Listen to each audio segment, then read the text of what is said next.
Bonjour à toutes, bonjour à tous et merci de nous retrouver ce dimanche matin sur le plateau de Sagesse Bouddhiste pour la seconde partie du documentaire consacré à la fête de Bun Tat Luang, la fête des Lumières au Laos, qui célèbre la fin du carême bouddhique. Après avoir suivi la semaine dernière les derniers préparatifs de la cérémonie dans un quartier de Luang Prabang, Peter Livermore nous fait vivre les festivités de cette nuit de pleine lune très importante, rassemblant l'ensemble de la population, les moines et les laïcs, toutes générations confondues. Découvrons ensemble ces images très émouvantes.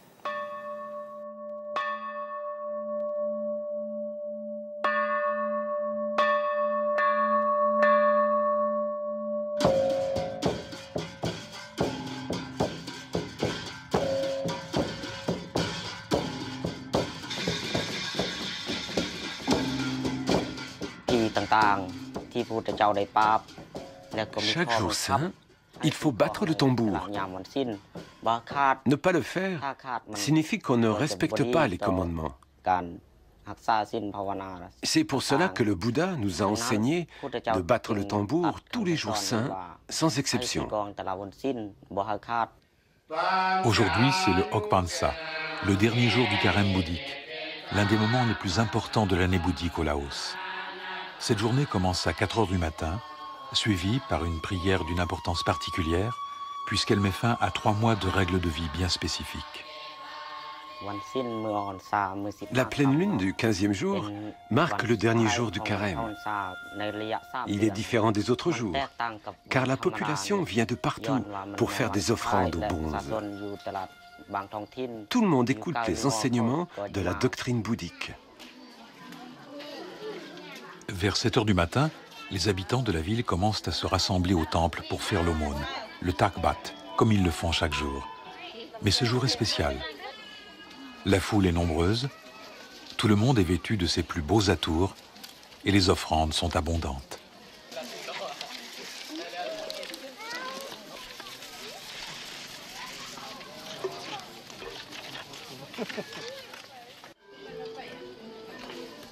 Après l'aumône, les fidèles reviennent au temple chargés de plateaux de nourriture.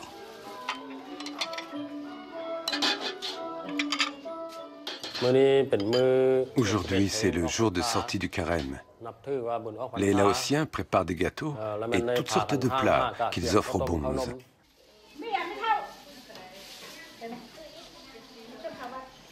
Petit à petit, le sol du temple se couvre de plateaux offerts par chaque foyer. On y trouve les mets les plus délicats, ainsi que les gâteaux spéciaux, les khao tom, préparés la veille.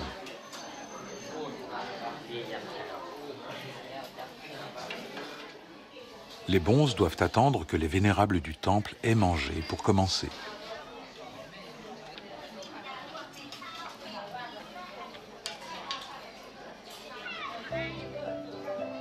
Le reste de la journée est consacré aux derniers préparatifs de la grande procession qui aura lieu ce soir même. On s'affaire à la réalisation des offrandes périssables, des colliers et des cônes de fleurs. Ça, c'est un arbuste pour les offrandes. Pour la procession, on posera ces arbustes sur la barque d'illumination. Pendant la procession, on chante et on danse. Les troncs et les feuilles de bananier sont très demandés en cette saison. Ils servent de support aux petites offrandes faites de fleurs, d'encens et de bougies qui vogueront sur le Mékong. On fait des lampions pour les faire flotter sur le Mékong. C'est pour porter les prières et montrer notre respect au fleuve. À l'approche de la nuit, tout est prêt. On sort les bateaux de feu et les habitants de chaque village se rassemblent en un petit cortège qui se joindra à la procession nocturne. Ce sont eux maintenant qui occupent le rôle principal de ce festival bouddhique, car durant la procession, les bonzes restent dans leur monastère.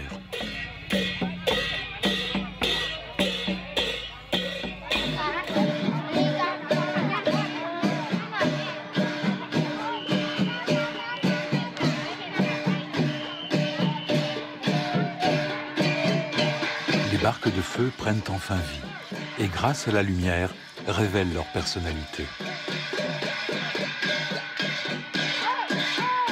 Et on allume les bougies des lanternes.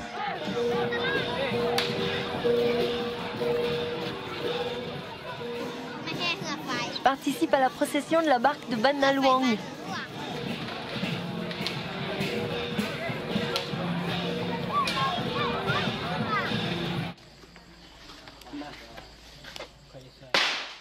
Les bonzes allument lanternes et étoiles dans leur monastère et posent des bougies sur les stupas et le long des murs en attendant le passage des barques de feu.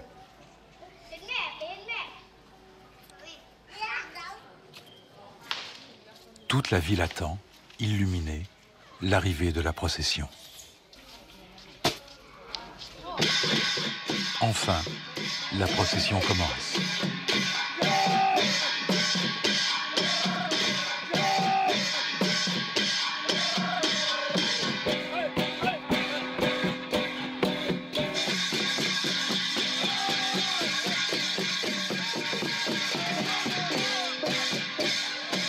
Un cracheur de feu ajoute sa propre lumière à la fête.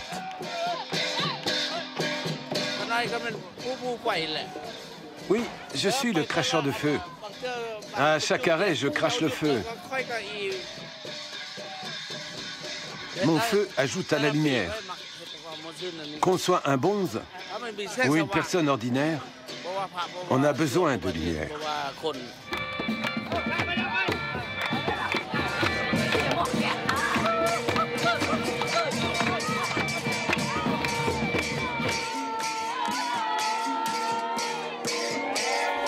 La procession passe lentement devant les vieux temples du centre de Luang Prabang et se dirige vers celui de Wat Sien Tong, à l'autre bout de la ville.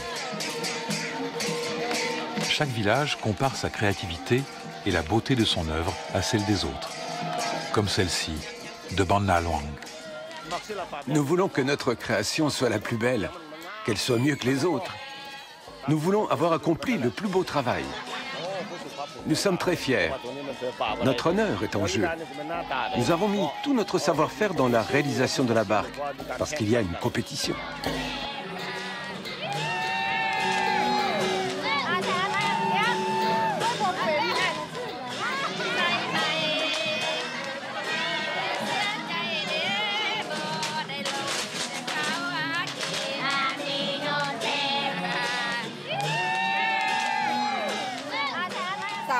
Je suis une habitante de Ban Vieng Sai et j'emmène mes enfants et petits-enfants à la procession de la barque faite à Ban Vieng Sai.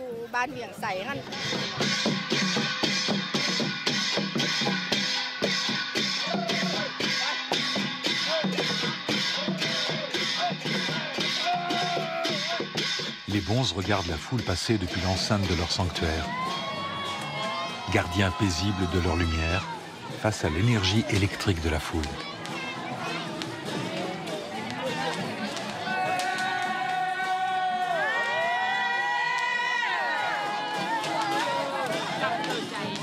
Alors que le cortège s'approche du dernier temple, apparaissent de plus en plus d'étals où sont vendus les petits lampions préparés plus tôt dans l'après-midi.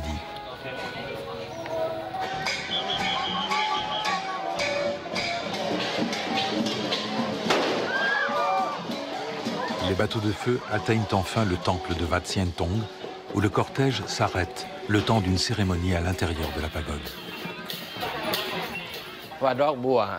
Après la procession, les participants se regroupent pour écouter le sermon qui célèbre le mérite d'avoir fabriqué les barques d'illumination et de les avoir lancées sur le fleuve en signe d'offrande aux traces de pas du Bouddha.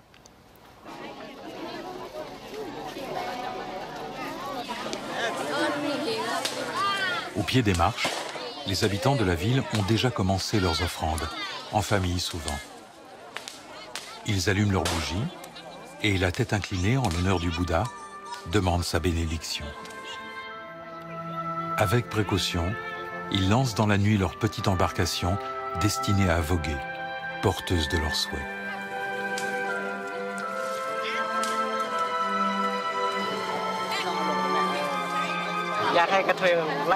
Je souhaite que les lampions flottent très loin, jusqu'à Lipi, Champasak, Konpapeng.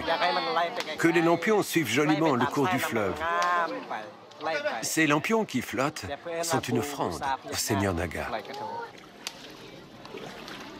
Depuis l'Antiquité, La cérémonie des barques d'illumination sert à célébrer les traces des pas du Bouddha dans l'eau, lorsqu'il a marché sur un fleuve de l'Inde pour saluer le seigneur Naga. Dans une certaine cacophonie non dénuée de risque, les habitants commencent à descendre les bateaux rituels le long de l'escalier raide et glissant. Les maintenir droits n'est pas facile. C'est le tour de la barque du village de Ban Vieng Sai, qui doit être placée sur un radeau pour être emportée au gré des courants. L'un des cracheurs de feu continue d'accompagner l'offrande de son village. Il monte même à bord du radeau pour flotter avec lui sur les eaux sombres du Mékong. La procession se poursuit avec la barque du village de Ban Na Luang.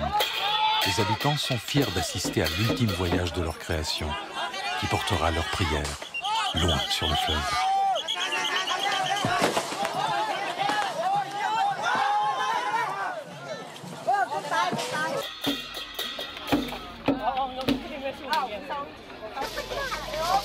D'autres lanternes sont préparées, cette fois destinées aux cieux.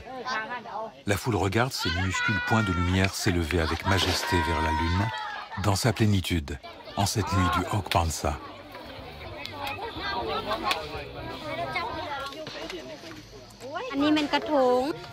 Ça, c'est un mini-hôtel flottant, destiné à honorer le dragon, génie des eaux. J'ai prié pour mon bonheur personnel, celui de ma famille et de mes camarades. J'espère que mon offrande flottera longtemps et descendra très loin sur le fleuve sans que mes bougies s'éteignent.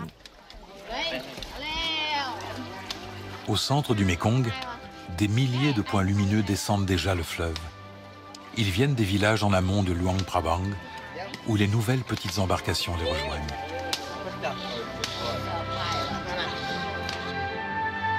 Enfin, les moines quittent leur monastère.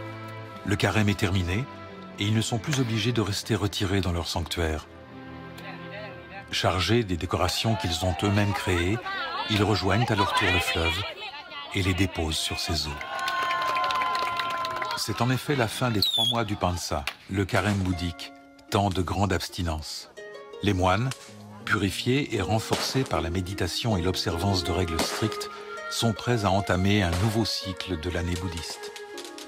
Ils reprennent maintenant le cours normal de leurs devoirs spirituels et quittent les temples pour aller partout prêcher la parole du Bouddha. Après la sortie du carême, les bonzes peuvent voyager selon leurs désirs. Ils ont le droit de dormir ailleurs que dans leur pagode, contrairement à ce qui leur était permis durant le carême. Et certains bonzes vont organiser des cérémonies ou prêcher la parole du Bouddha. Ils enseignent aux habitants comment méditer et comment perpétuer la religion et les pratiques bouddhiques. Sous la pleine lune, le festival des Lumières s'accomplit. On a tous besoin de lumière.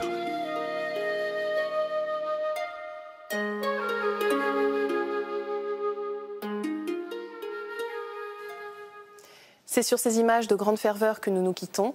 Vous pouvez voir et revoir cette émission pendant toute une semaine sur le site internet de France 2 en consultant plus.fr, rubrique France 2.